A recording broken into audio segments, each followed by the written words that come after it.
Good afternoon, everyone. Thank you so much for joining us. For those requiring ASL interpreters, today we have Felice Shays and Craig Ridgway. In the chat, we will share instructions on how to pin their video throughout the meeting. Thank you, Yohaira, and good afternoon, everyone. Thank you for joining us for this March meeting of the Civilian Complaint Review Board. I am Fred Davey, and before we get started, I'd like to ask my colleagues on the board if they will introduce themselves. And I would like to start, if we could, with Angela Pinsky. Hi, everyone. My name is Angela Pinsky. I am a mayoral appointee, formerly hailing from Brooklyn and currently in Manhattan. Thank you. Corinne Irish. Hi, everyone. Corinne Irish here. I'm from Harlem, and I'm a mayoral appointee. Esmeralda Simmons. Good afternoon, everyone. I am a public advocate appointee, and I hail from Bed-Stuy, Brooklyn. Off camera, John Siegel.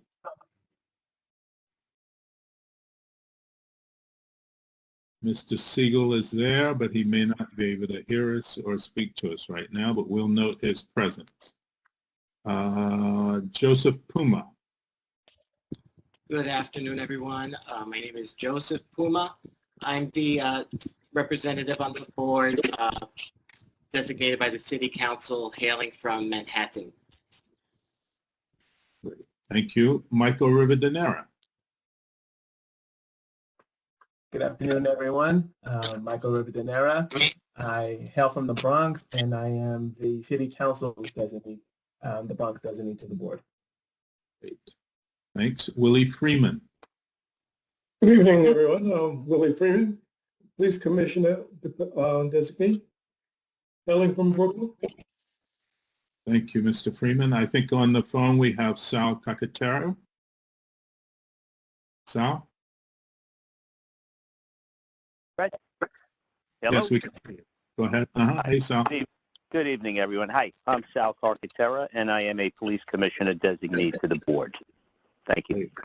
Thank you. Did I miss anyone? All right. Before I say a few words, I'm going to ask if we can approve the minutes of the last meeting. Is there a motion to approve those minutes?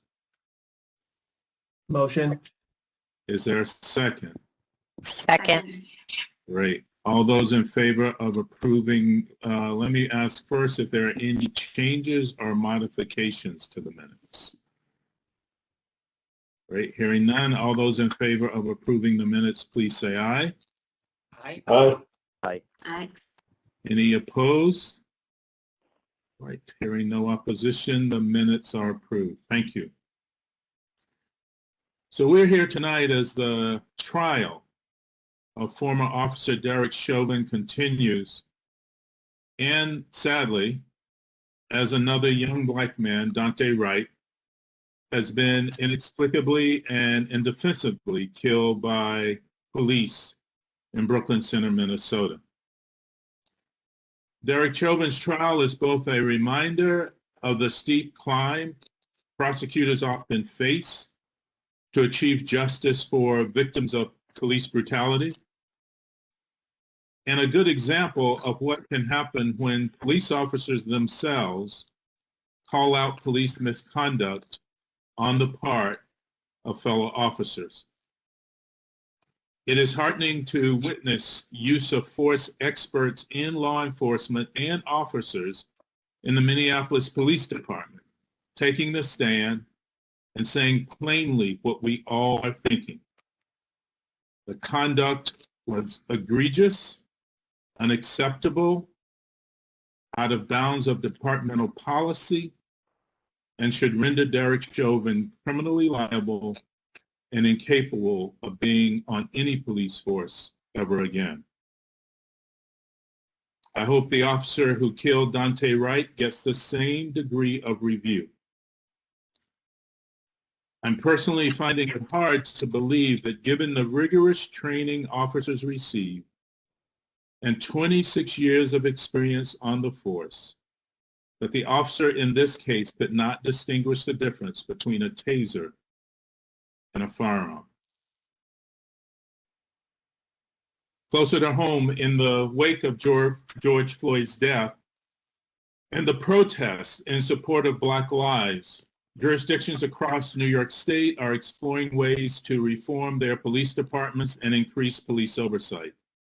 Some taking the task more seriously than others, and it is still clear we have a lot of work to do. New York City and state are undertaking this effort with elected officials proposing changes that are sorely needed to policing and oversight systems.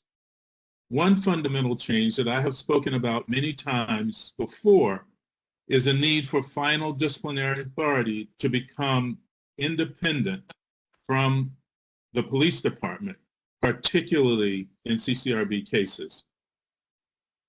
I empathize with the due process concerns that many officers may have about the transferal of final authority on CCRB cases out of the department. However, the current status quo itself respects due process far less than if a different body were to have this authority.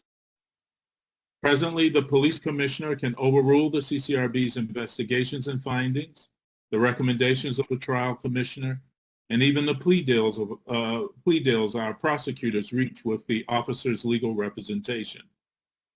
The commissioner, as we know, can even decide whether or not a trial is held in cases of serious misconduct. And while I profoundly appreciate the recent signing of an MOU and adoption of the disciplinary matrix, unprecedented in the history of the city of New York, I still believe more change is needed, and this current system is not one that necessarily supports the due process officers want. One solution I support is a state bill introduced by State Assembly member Catalina Cruz and Senator Jamal Bailey. This bill would make the disciplinary authority independent by providing final disciplinary authority to the CCRB in CCRB cases, by establishing an external hearing officer for the APU cases, and by affording officers the opportunity to appeal final decisions both through reopening requests and by petitioning for an Article 78 proceeding in New York State Court. Not only would this proposal respect due process, it would enhance it. It would ensure disciplinary decisions are fair, consistent, and worthy of the public's trust. I strongly support the proposal before the state legislature.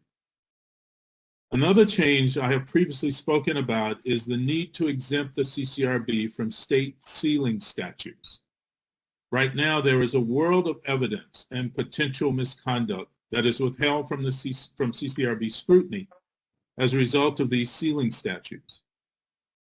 Evidence such as sealed affidavits, holding pen rosters, certain video footage, and other documents containing information pertinent to our investigations is often kept from agency investigators. These sealing statutes make it difficult for our staff to fulfill the agency's mandate and will make it nearly impossible to fulfill the additional mandates put on our staff through recent reforms. Thankfully, City Hall is urging state lawmakers to exempt CCRB from these statutes, and I welcome this support. Dozens of jurisdictions have sent their policing plans, reform plans to Albany. These changes that New York City has identified are necessary and urgent. The city sending its plan to Albany should signify the beginning of a larger reform process.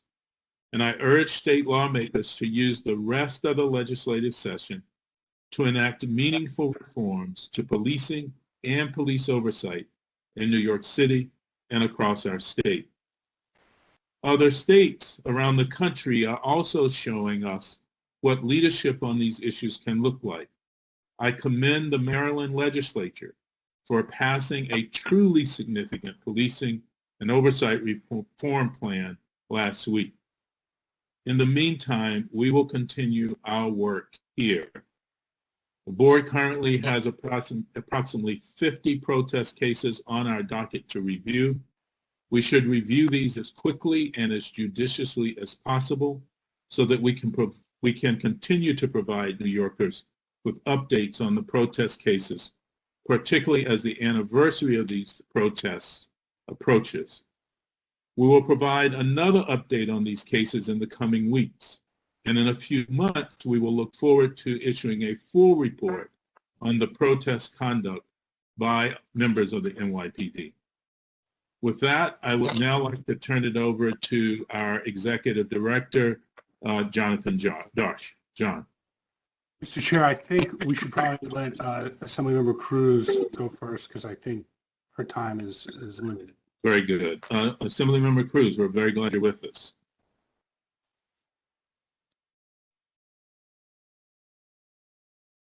I think you're on mute. Can you hear me now? Yes, thank you. Welcome. Okay, there you go. Technology these days. Thank you, Mr. Chairman, and Jonathan, always good to see you. I just wanted to stop by and thank you for not only for the support, but for your guidance along the path as we worked on a bill that I really think is a long time coming. You know, if we're really going to have accountability for the actions that a police officer takes that lead to the death of someone, to possible criminal charges, et cetera, et cetera, et cetera, we should not have a law that allows the commissioner to undo all of the work of the CCRB. We should not have given them, and I say them because there's been many commissioners along the way, the opportunity to turn around and undo a recommendation, a decision. It's just simply not the way that it should be. We want the CCRB to have the ability to do the job that we put you there to do as a community, and this bill is very much needed. I am proud to be working on this with Senator Bailey, who has had a long history of working on these issues, and I think it's a gigantic step in truly ensuring that our community sees the processes by which we attempt to hold officers accountable for their actions as a real process. Because when you make a recommendation and the commissioner can turn around and place his own words, if you will, over your decisions, which he has done as recent as this last year, then it undermines you and your ability to do your job, Mr. Chairman, as well as the members. And so thank you for the support. Thank you for that. And we look forward to having it passed, to having it become law, and to having a CCRB that is strong and steady. Well, thank you so much, and we really appreciate your leadership on this, and we'll look forward to the passage of the legislation this session, and obviously anything that we can do to help within the bounds of what the city charter will allow us to do. We will certainly do it. So thank you for your support. Thank you, Mr. Chairman. And for the folks who may be watching, because I know I actually got a couple of texts from reporters earlier today, the bill number is A06012. And so if you would like your local state assembly member to sign onto it, I urge you to call and get them to support a truly independent CCRB. Thank you so much. And thank you for your time. Thank you. Have a good one, everyone. All right. Take care. So, John, before we proceed, I see we've been joined by Mr. Joseph. Mr. Joseph, you want to introduce yourself? Good evening. My name is Nathan Joseph. I am a city council appointee, and I live in Staten Island, and I apologize for being late. No worries. We're glad you're here. John. Thank you, Chair Davey and Assemblymember Cruz. In addition to the desired reforms the Chair mentioned, the CCRB is preparing to implement reforms recently passed through the rules process and in the city's policing reform plan. Specifically, Council Bill 2212 mandates CCRB investigate racial profiling and the agency's new rules for sexual misconduct investigations. Both changes will require a significant amount of additional resources to properly implement. We are working with OMB to secure the necessary resources and personnel. And as Ms. Seymour will tell you all later, the Office of Management and Budget recently approved us hiring 2 civilian advocates, and we're very excited about that. Sexual misconduct perpetrated by police officers and racial profiling are both extremely serious and sensitive matters, and all of us at CCRB want to make sure that we have the resources it will take to handle these allegations the way they need to be handled. Also, an update on the repeal of 50A. All of the police unions officially withdrew their lawsuit, and so the CCRB will be able to continue with our process of responding to FOIL and making information available to the public as we have been since the stay was lifted. And that is a huge victory for police accountability in our state, and it was a real relief to see the repeal affirmed by the courts. Before I go, I just want to give some quick updates on agency operations. The CCRB finished incorporating the disciplinary matrix into our internal complaint tracking system. Board panels had paused while we engaged in this process, and they recently resumed. Investigators are still working remotely, and the CCRB is prioritizing the health and safety of staff, civilians, and members of service. But the CCRB is preparing to return to office in May in a manner consistent with the mayor's directive, and we are working with City Hall and the relevant city agencies and our staff and the unions that represent them to ensure our safe return. And finally, an update about the availability of positions here at CCRB. On Tuesday, April 27th, from 6 to 7 p.m., the CCRB will host a virtual recruitment event moderated by our Director of Recruitment, LaShawn Lindsay, with panelists from our investigations unit. All interested applicants are invited to join us as we discuss the CCRB's hiring process, our culture, a day in the life of an investigator, the investigator career path, and the CCRB's continued commitment to support our staff in the wake of COVID-19. You can sign up for our virtual recruitment event and submit your questions for our panelists by sending an email to ccrbevents@ccrb.nyc.gov no later than 1 p.m. on Tuesday, April 27th. Additionally, you can also view our current Investigator 1 job posting at www.nyc.gov/CCRB, and you should search on the job ID 459397. Some ground rules for tonight. Please use the raise the hand feature to make a comment, and please keep your comments to 2 minutes. Thank you, Mr. Chair. Thank you, John. Before we go on, I'm going to see if there are any questions or comments either on Assemblymember Cruz's comments or yours, John. Any from the board members? Joe, Mr. Puma. All right. Thanks. Thank you, Mr. Chair. I would direct this question to Mr. Darsh. This week, just a few days ago, there was an article about a specific case that had gone through the agency. Now that we have we're more at liberty to discuss the case in public, I thought I'd take the opportunity. And in that article, it was describing a situation of a civilian who had alleged, among other things, improper entry and search of his home. And the article noted that the board had exonerated it, and how, if you read on, there seemed to have been some sort of problem with the underlying affidavit, which I guess gives the police department, information about the address.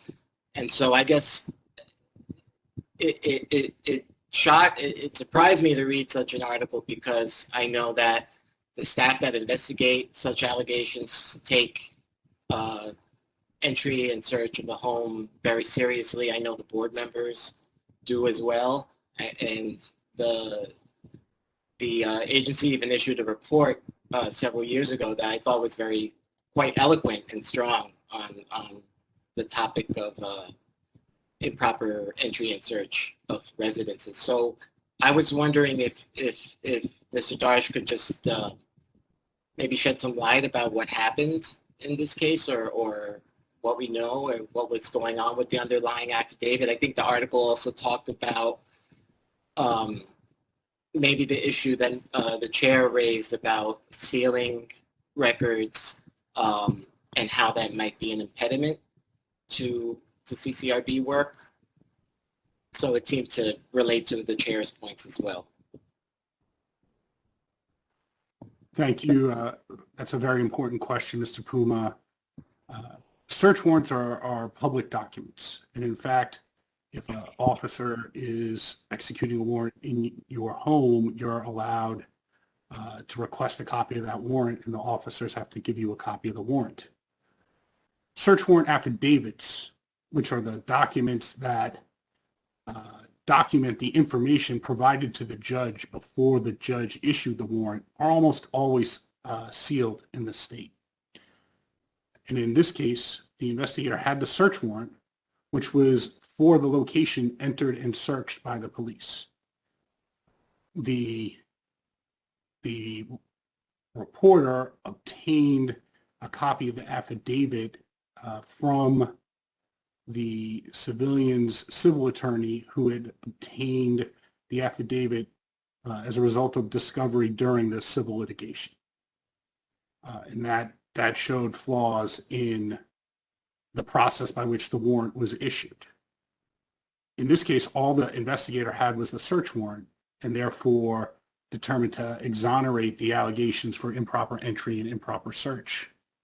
As long as the CCRB is subject to sealing statutes, this type of information is going to be hidden from the CCRB investigators and therefore from this board.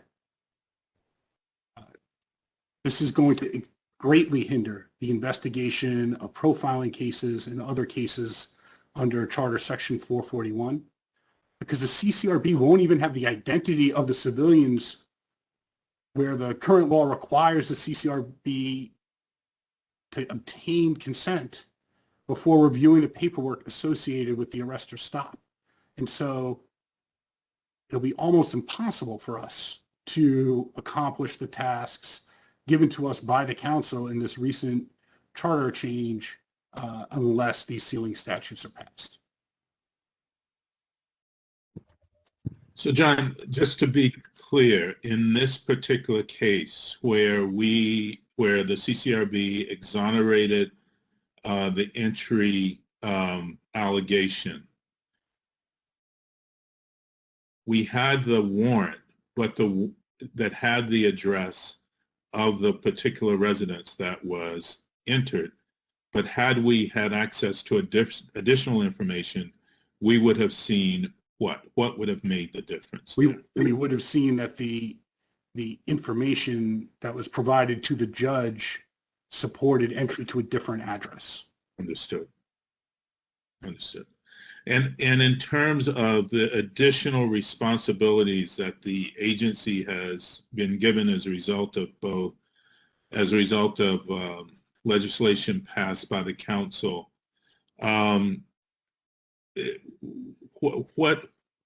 what is the impact of, what would be the impact of the unsealing legislation that the mayor and city hall are proposing that the state legislature pass? Just do that again.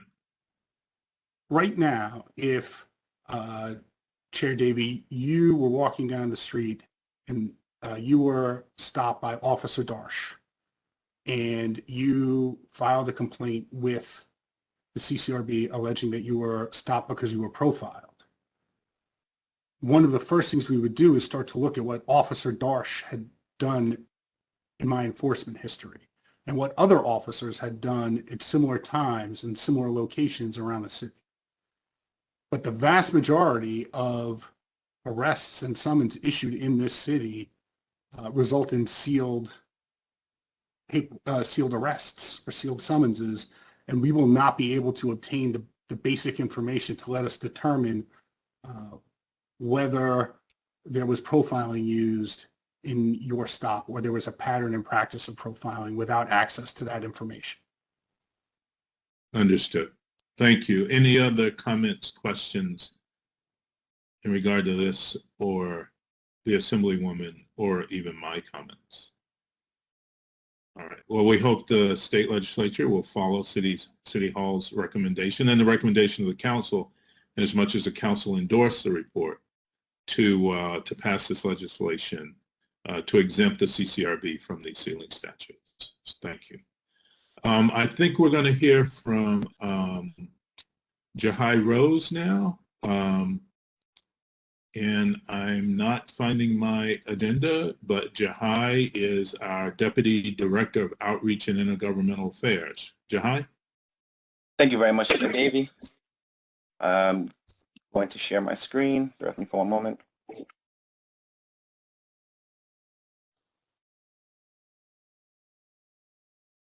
Okay, can you see my screen? Yes, please go ahead. Yep, thank you so much. Hey, as many of you may know, the Civilian Complaint Review, my name is Jahai Rose. I'm the Deputy Director of Outreach and Intergovernmental Affairs. As you may know, the CCRB is a city agency. We are the largest independent oversight entity for the largest police force in the country. The CCRB investigates, mediates, and prosecutes complaints of misconduct against the members of the New York City Police Department. The agency is governed by a 15-member board, whom many of you have met. The chair is Chair Davey, who was appointed by the City Council and the New York City Mayor. There are 5 appointees that are appointed by the City Council, 5 appointees that are appointed by the New York City Mayor, 3 that are designated by the New York City Police Commissioner, and 1 that is appointed by the Public Advocate, the New York City Public Advocate. The CCRB is able to intake complaints about police misconduct. We have a very specific jurisdiction, which includes force, abuse of authority, discourtesy, and offensive language. A helpful reminder is the word FATO, which will be able to help you to remember those the 4 categories of jurisdiction. I would also like to provide you with some information regarding the Right to Know Act. The Right to Know Act was a law that came into effect October 19th of 2018. It impacts how police officers interact with members of the public. In certain circumstances, officers should identify themselves by providing their name and other information such as rank, command, and shield number. With some exemptions, they should explain the purpose for the encounter or the interaction. They should inform you of your right to say no when asking for your consent to search your person, property, vehicle, or home. And officers should be providing you with or offering you a business card with information that explains how to complain or how to make a comment and or complaint about an interaction with a New York City police officer. Civilians may request this business card in all interactions. This is an example of what the business card looks like front and back. There are a few ways to file a complaint about police misconduct. To name 2, one is to file the complaint online at nyc.gov/CCRB complaint. Secondarily, you could file a complaint by phone by calling 1-800-341-CCRB or 1-800-341-2272. Remember, if you see footage of misconduct on social media or in the news, you can file a complaint even if you're not there in person. Feel free to @ccrb.ny_NYC on Twitter. Additional ways to file a complaint about misconduct are calling 311. You could also visit our office at 100 Church Street on the 10th floor. That's in New York, New York, zip code 10007. You could also file a complaint at any local precinct throughout the 5 boroughs. You could also feel free to send a letter to the CCRB, once again, at 100 Church Street, 10th floor, New York, New York, zip code 10007. Now, I'd like to provide you with some information regarding our investigations unit. Our investigations unit level 1 are responsible for investigating civilian complaints against NYPD alleged misconduct. The largest part of the career opportunity includes extensive writing, interviewing witnesses and police panel, researching, juggling competitive priorities, working independently, and drafting compelling and closing statements, closing reports. Our investigative staff is comprised of more than 90 plus investigators with various socioeconomic backgrounds who speak more than 10 languages.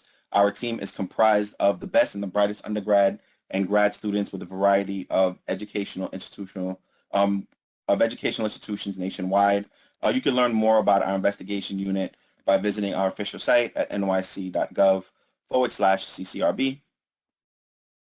If you're interested in applying for a position with the investigative unit, feel free to, as our ongoing commitment to hiring investigators, this role can be viewed at idealist.org and www.joinhandshake.com. Alternatively, if you don't see these roles posted, we encourage you to submit your cover letter and resume via email to careers@ccrb.nyc.gov for future interest. If you are interested in receiving an outreach presentation, feel free to contact us at outreach@ccrb.nyc.gov. You can also follow us on social media on Instagram at ccrb._NYC, Twitter at ccrb._NYC, and on Facebook. Thank you very much. Thank you, Jahai. Are there any questions or comments from any of the members for Jahai? All right, hearing none, we will go to the next thing on our agenda, which is a presentation from our Assistant General Counsel, Liz Seymour, who will give us an update on our sexual misconduct investigations. Assistant General Counsel Seymour. Liz. Thank you, Chair Davey. Good afternoon to everyone. It's good to see all of you at our first board meeting since CCRB's new rules went into effect. One of these rule changes empowered CCRB to investigate allegations of sexual misconduct by police officers. For the past 3 years, I have brought together agency leadership in a working group to prepare for sexual misconduct investigations. CCRB can now accept and investigate sexual misconduct allegations within our jurisdiction. We are beginning by investigating allegations of non-criminal sexual misconduct, such as verbal harassment. Within the agency, we refer to these allegations as Phase 1 sexual misconduct. We are now working steadily towards undertaking allegations of potentially criminal sexual abuse. We refer to these allegations as Phase 2 sexual misconduct. I wanted to update you all briefly on CCRB's progress and next steps. We hired an experienced social worker to develop and lead our civilian assistance unit. This unit provides confidential support and resources to civilians. As John mentioned, we anticipate that the civilian assistance unit will hire staff advocates within the next 4 to 6 weeks, which is a very exciting moment for this agency.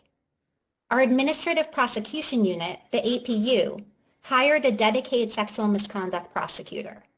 Our training division prepared a group of senior investigators to undertake these cases. Each of these investigators has completed an intensive training course called FETI, standing for Forensic Interview Training Experience. We recently selected 5 additional investigators to complete this training. It was a competitive process with a lot of interest. Our investigations division prepared internal procedures to follow in these cases. Investigations leadership regularly gathers the Phase 2 investigators and managers to discuss best practices, schedule simulations, and offer refresher trainings. We've also developed relationships with subject matter experts, such as the New York City Alliance Against Sexual Assault and the sex crimes bureaus of the local district attorney's offices. Our community outreach division has built relationships with advocates and community groups across the city. They plan to work with communications and the policy unit to roll out a public education plan when we are ready to accept Phase 2 allegations. As an agency, we are dedicated to communicating with civilians thoughtfully and respectfully about these and all allegations. We are also dedicated to investigating all allegations fairly and impartially. As to our next steps, we anticipate being ready to begin investigating Phase 2 sexual misconduct allegations by our June board meeting. At that point, we anticipate the Civilian Assistance Unit being fully staffed and our 5 additional investigators completing their FEDI training. At the June meeting, John will provide an update to the board and public and invite questions. If all goes according to plan, John hopes to inform the board at that time that CCRB is ready to investigate all sexual misconduct allegations within our jurisdiction. Now I'm glad to answer any questions. Thank you, Liz. Any questions or comments for Liz? All right. Hearing none, thank you, Liz. We are now going to go to public comment. I will remind the public that if you're interested in making a comment, please use the raise your hand feature and we will go down the list. We're going to also remind you to keep your comments to 2 minutes so that everyone gets a chance to speak. And I'm going to ask Yahira Alvarez if she will call on the first person to speak. Yahira. Thank you so much, Chair. First, we'll be hearing from Chris Dunn. Hi, Chris. Hi there. Can you hear me? Yes, we can. Please Great. proceed. Great. Okay, good afternoon. Fred, I want to start off with your comments, and I particularly appreciate your comments about George Floyd and Dante Wright. You continue to be the leading moral figure when it comes to police abuse in New York City and the New York City government, and we appreciate your speaking out.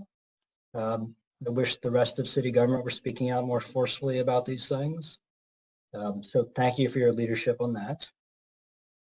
Your comments about the protest activity and the investigations the board has completed, that's all very important. We look forward to hearing and receiving the final report.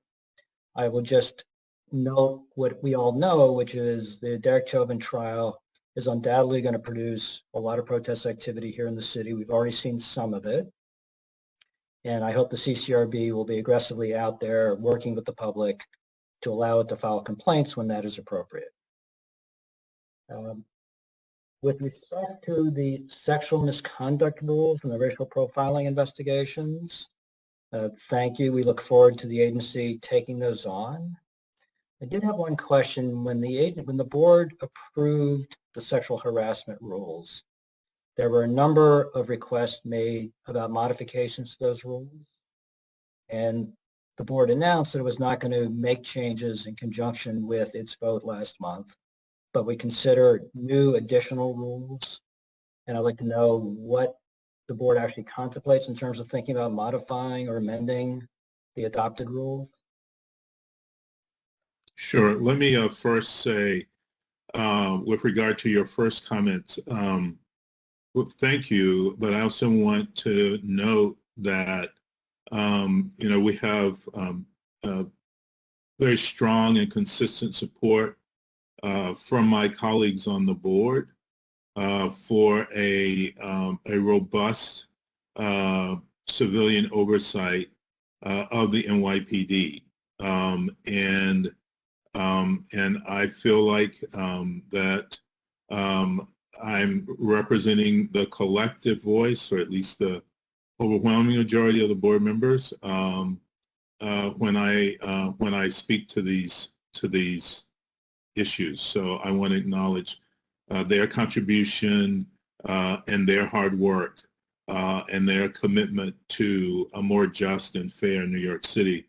And saying thank you for your comments, Chris, but also thank the board members. I want to also recognize, the steps that both City Hall has taken, particularly around the unsealing legislation and the proposal that they've made in police reform for that, and the numerous ways in which the City Council has been supportive, not the least of which both supporting the unsealing legislation, but also supporting the CCRB having final authority on CCRB cases. So it's a collective effort on all of our parts, and I hope, and the staff at the CCRB, who work hard every day under during COVID, some really trying circumstances to ensure that the agency moves forward and does the work that we've been mandated to do by the city charter and the elected officials who put us here. So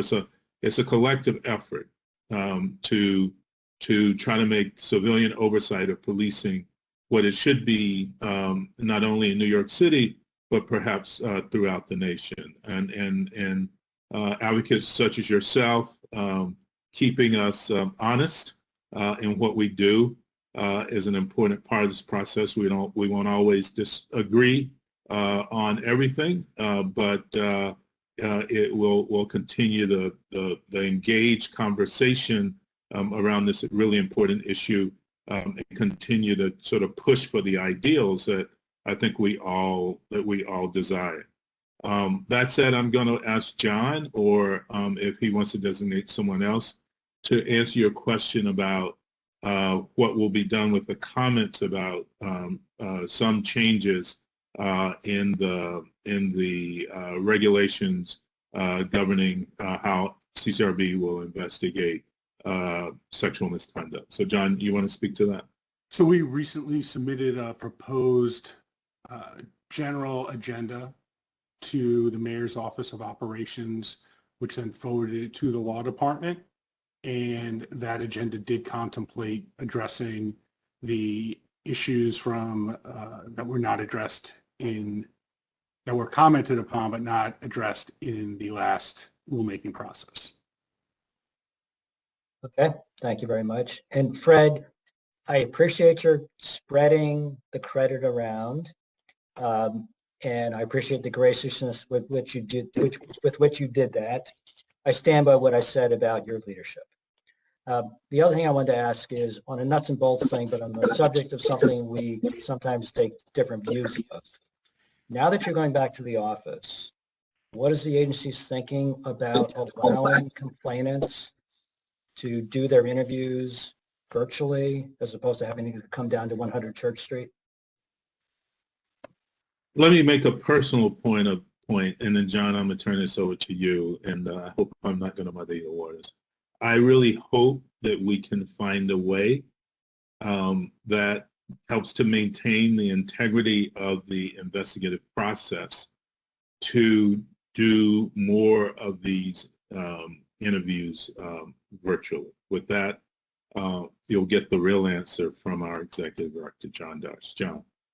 The short answer is yes. We intend to continue them for the foreseeable future. Even though staff is coming back to the office, they're not going to be able to meet in the same office as people. There are no meetings permitted, so things will still be done virtually.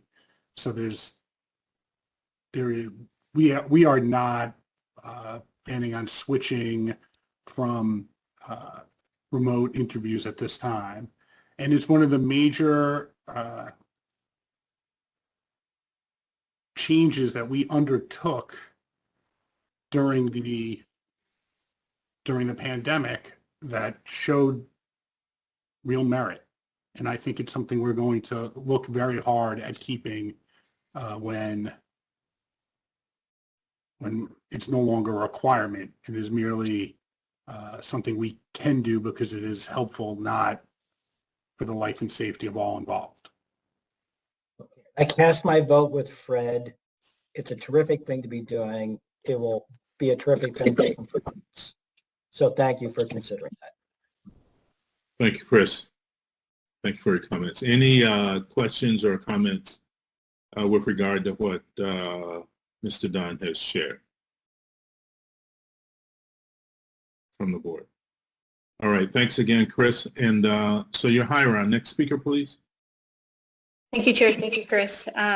If you would like to make a comment, please raise your hand. While I give folks a couple of seconds to do that, I just want to acknowledge that we have representatives from the Office of State Senator Sepulveda, Congresswoman Rivera, Assemblyman Tanusis, and Assemblymember Jackson. So thank you all for being here. As of now, Chair, I don't see anybody else with their hands raised, so we can conclude our public session. Excellent. Thank you. With that, there being no more public comment, let me ask if there is any old business to come before the board.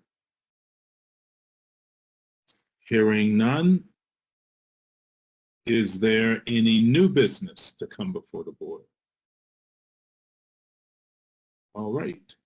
Are we ready to adjourn to executive session? Is there a motion to that effect? All right, so moved by Ms. Simmons. Is there a second? Second. Second. All right, the motion has been made and seconded. All those in favor of adjourning to executive session, please say aye. All those opposed? Aye. Any opposed? All right, hearing none. We are now adjourned to executive session. I want to thank the public for coming out and joining the meeting. I want to thank the staff again for all of their hard work, and the board members, the colleagues on the board, for their commitment to civilian oversight of the NYPD and the betterment of the city we all love, New York City. So with that, we'll adjourn to executive session. Thanks, everyone.